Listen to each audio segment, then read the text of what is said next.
Bonjour, je viens témoigner avec un cœur qui saigne. Je m'appelle Alice, j'ai 28 ans. Mon mari a 34 ans. Nous sommes mariés depuis 8 ans. On n'a jamais été riches, mais on avait la paix. On riait. On mangeait ce qu'on pouvait. On se soutenait. Puis la maladie est entrée dans notre maison.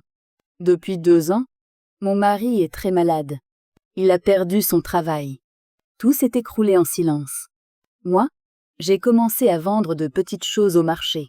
Parfois, je faisais 2000 francs CFA par jour. Mais je continuais parce que c'était mon mari. Il y a 2 mois, il a été hospitalisé. La facture est montée à plus de 450 000 francs CFA. Les médecins parlaient calmement, comme si c'était normal.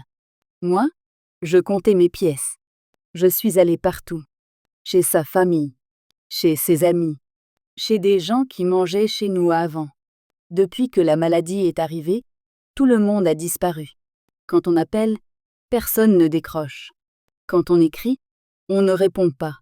La maladie rend pauvre. Mais elle rend surtout invisible.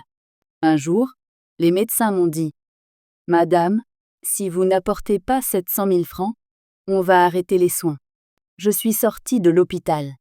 Je me suis assise dehors. J'ai pleuré comme une enfant. J'ai pensé à mon mari allongé, branché, sans savoir ce qui se passait dehors. Et c'est là que j'ai fait ce que je n'aurais jamais imaginé faire. Depuis que mon mari est malade, des hommes me tournaient autour.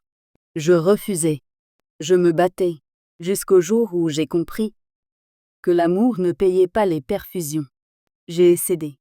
J'ai trompé mon mari. Pas par plaisir, pas par envie, mais pour le sauver. Je sors avec 3 hommes. 3 humiliations. Des nuits qui me poursuivent tous les jours.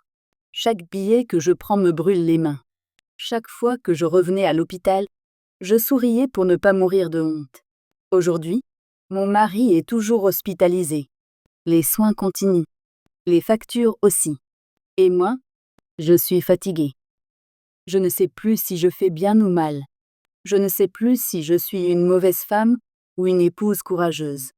Je sais seulement que j'ai choisi la vie de mon mari au prix de mon âme. Dites-moi, les femmes, quand le monde vous abandonne, que feriez-vous quand l'hôpital devient un tribunal? Que choisiriez-vous, l'honneur ou la tombe de l'homme que vous aimez? Je suis perdue. Mais je continue, parce qu'il respire encore.